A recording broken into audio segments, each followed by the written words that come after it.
If there is the more worried manager in the world, it's Mikel Arteta. As we go into the final bend of the Premier League tie all season, he is getting injuries after injuries.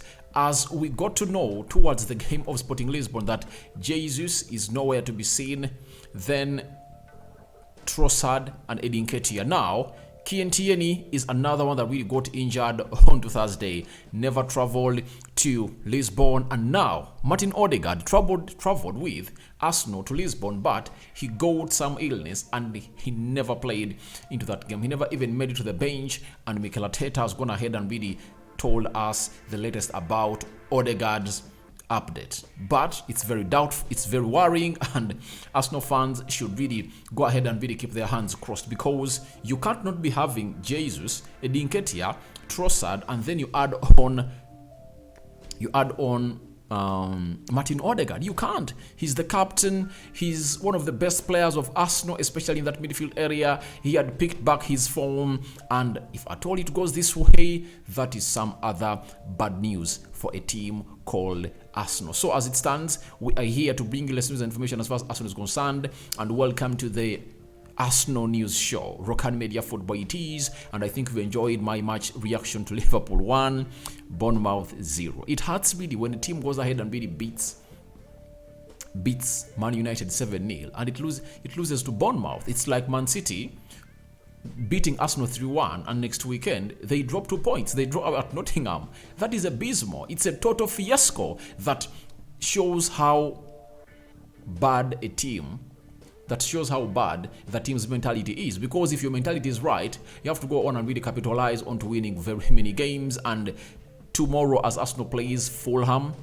at Craven Cottage, is going to be another huge test that is going to see whether Odegaard is in or out, and the players of Arsenal need to raise up to the occasion. We're talking about we're talking about Nketiah, another huge bad story for Arsenal, and the fear is that he might also return at the same date as Leandro Trossard, meaning that Arsenal might play the next 2 games of the Premier League, and the other one they're going to play into the UEFA Europa League when they are not having any striker. So let's wait and see how everything is going to pan out. Granit Xhaka has also gone ahead and really reiterated the words of Mikel Arteta of how champions are really behaving. So Rokani David is my name. I think I've made a very beautiful introduction for you, and let's set this rolling here onto the Rokani Media Football. Now, the first person to confirm to us about Martin Odegaard was Ryan Taylor. He's a journalist at Daily Express, then Daily Mirror and Daily Star. He told us that late decisions will be made on Martin Odegaard, Nketiah. Both are just ill. Leandro Trossard has a groin injury, with the latter the latest likely to feature. So it's really doubtful for Martin Odegaard and Nketiah. Leandro Trossard is out. So again, Mikel Arteta talking to the Football Daily today, he was asked about the situation that is happening into the camp of Arsenal, and the question was, Mikel Arteta shares the latest Arsenal team news after reports of Odegaard and Nketiah suffering from an illness during the week. He's telling us that, I hope they do. Martin Odegaard was feeling better, but then he became a little bit worse. He went ahead to add that let's wait and see whether he trains today. Now today, I've gone through all the photos of Arsenal training. I've not seen Trossard, I've not seen Nketiah, I've not seen Gabriel Jesus, I've not seen Odegaard. Have I seen Nketiah either for you?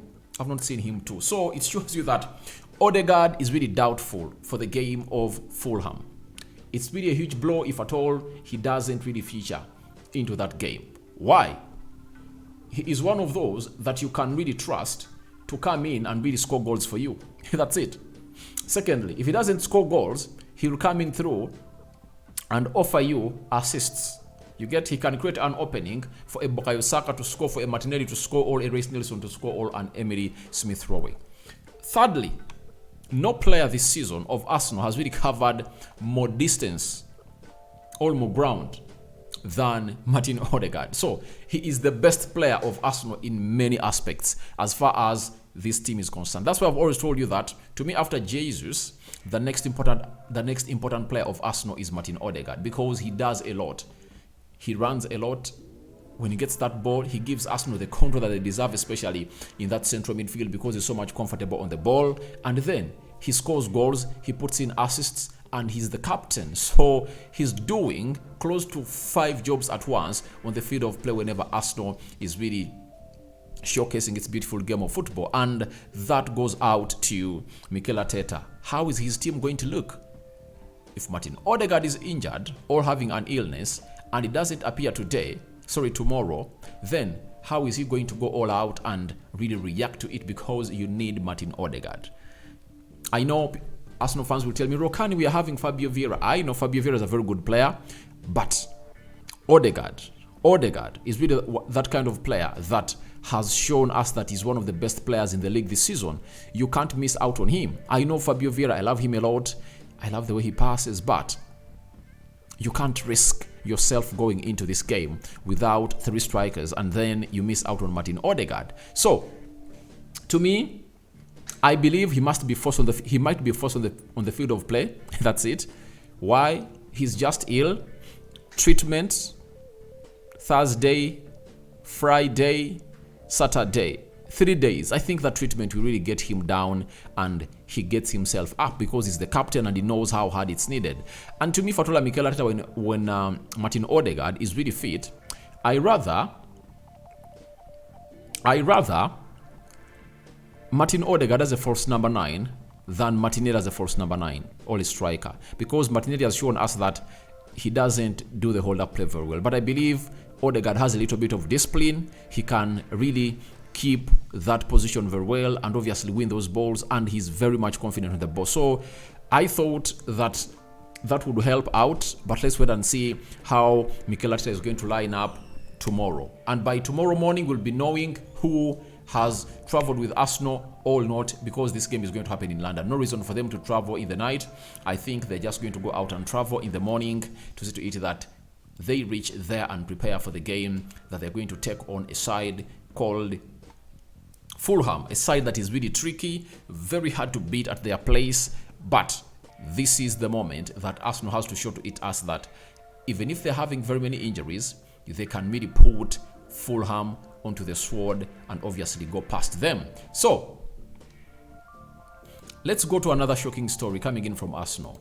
We thought that Nketiah would come back early enough to really solve these problems of the striking problems of Arsenal, but Charles Watts, the Arsenal correspondent for Goal, has confirmed to us that there is fear that Nketiah won't be able or would be available till after the international break. And him having the ankle injury, you expect him to be out for 3 weeks. That's it. If he's hurried back, a setback will be experienced. That's it. And there is a certain Jesus story I've really read, and has been reviewed by Mikel Arteta, that I want to work on towards the end of the day. I'm talking about the working day, not the day or in the morning, but I'm talking about our working days. You know them very well. So I'm looking forward to really doing the needful and really doing that Jesus story. But Nketiah is one of those strikers that is not available. After playing against Everton, he came out of the game limping, and obviously the manager confirmed to us that he was having a little knock into his ankle, and it got him out of the game. That is Nketiah for you. So missing out Nketiah is another one that you wouldn't like to see your team really be through, because at least you rather have Nketiah than not having any of your forwards. He can get the job done. I mean, it's him being wasteful when the chances come in through. You just find yourself that you need him in most of the games that you are playing, because Nketiah is one of those strikers that at least had really bridged the gap and acted as a plaster to the wound when Jesus has been really injured and away. So that is what Nketiah is all about, and everything is really going on well, but he's working on his return. If at all he comes back tomorrow in the squad, that will be a shock. That will be a total shock for me. But we've been told he's going to return after the international break. So that is what is really worrying for Mikel Arteta. How is he going to go on with it? 3 games to the international break and he's having no striker. You get? How is he going to go on and really play those 3 games and win them when he's not having a striker? That's why in the morning I brought you a story about him thinking of really assessing Gabriel Jesus in the morning to see to it that he fits him into this team. But obviously, I don't think that he's going to do that because he knows that that will be like adding salt to an injury. So, the game of Fulham is a must-win. The game of Sporting Lisbon at Emirates next Thursday is a must-win. Then, even the game of Crystal Palace at Emirates is supposed to be a must-win if Arsenal want to go to the international break when they've eased through the pressure or through these games, and obviously coming back in relaxed mode, because next weekend Arsenal playing Crystal Palace, Man City are not playing any team. They are not playing any team. Do you know why? They are going to be playing into the quarterfinals of the FA Cup, meaning that if Arsenal win their 2 games against Fulham and Crystal Palace, they are going to be 8 points ahead of City, depending on what result City gets today, because right now they are playing against Crystal Palace and it's still 0-0, but obviously City is really piling in the pressure and bringing in the attacks because they know what it means if at all they don't win the beautiful game of football today. That will give Arsenal an edge if at all they win tomorrow. So they are really fighting hard to see to it that they really win that game of football. Now Mikel Arteta again, he was asked, on the Football Daily, he was asked whether Arsenal can be the unstoppables and win the league. He said, "My aim is to be a fantastic team, a team that has the mentality to win at any cost, in any context, in entering and affiliated with the values of this football club." So he has really portrayed it out well, that he wants to be having a fantastic team. Obviously, when you're having a fantastic team, it can win trophies because there is no way it will lose out onto winning trophies. Then a team that has the mentality to win at any cost, like how you saw they won that game of Bournemouth. That's the team he's talking about, that a team that has the mentality to win at any cost. That puts Arsenal into a very huge test tomorrow. And when they are playing Fulham, this is where they are going to show us that their mentality to win has really gone on to the next level. That's it. That's it. In the contest of Fulham, that's when we are going to see whether these words that Mikel Arteta was attributing to the type of team he wants to have really come to materialization. That's it. Then he said, entertaining. Obviously, Arsenal are playing good football. If you talk about a team that plays good football, Arsenal is among. They don't really get off their winning formula. Even when Man City went ahead and really hosted them. Even when they hosted Man City in that game that ended 3-1. Man City played pragmatic. It shows you how hard Arsenal is to penetrate through if at all you go on and say, let's go toe-to-toe with them. So, respect Mikel Arteta for building that in 3 years, and Pep Guardiola also came in and said, I'm going to play pragmatic for the very first time to win over this side of Arsenal. And he talked about and affiliated with values of this club. Obviously, the values are keep discipline, always know that it's Arsenal first. You get? Team first, not individualism. He doesn't entertain such. He doesn't entertain individualism at his club. That is Mikel Arteta. So he's really going ahead to portray all what he wants in his club. And let's wait and see whether against Fulham that is going to come out. Then Granit Xhaka is the vice captain of Arsenal, and he might captain Arsenal tomorrow as they take on Fulham if at all Martin Odegaard doesn't feature into the match squad. He has also gone ahead and reiterated the words of Mikel Arteta. And this is what he had to say, that this is what happens when you're on top of the league. Much more pressure than before for sure, but in general I think we are doing well. I think there is a good mentality in the team, and let's try to keep that. So he's trying to relate to what Mikel Arteta was saying about the affiliation, the mentality, the context and the composure, the values of Arsenal, that the team is in good mentality to see to it that they really win the league. And obviously, talking about what happens when you're really in the lead, all top of the table, more pressure is accumulated onto you, and the way you win changes. The way you win changes because every time you go down, you just find yourself in a situation of, oh, is it gonna be like it was the other time when we lost? That's it. So that is it what Granit Xhaka is telling us, but that shows you how the mentality of the team is changing, and they are so much ready to go for Fulham on Sunday. So guys, your thoughts on Martin Odegaard, doubtful for Fulham tie. What do you think about it? Will he make it? or not, because he has been ill with Nketiah. Then the Nketiah fears that he might not even return during the midweek when Arsenal is playing Sporting Lisbon. He's expected to return back with Trossard after the international break. That is around 1st and 2nd April.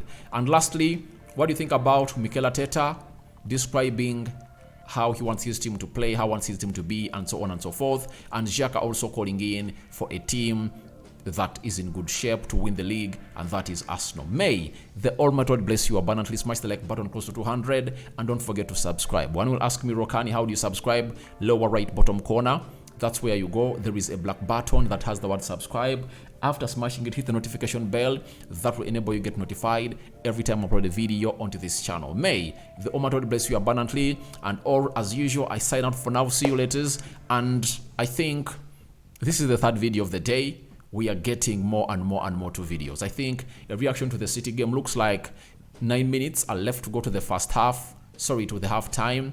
And City are really drawing 0-0. A result that if it ends like that, Arsenal will jubilate, but it looks like City is really applying more pressure.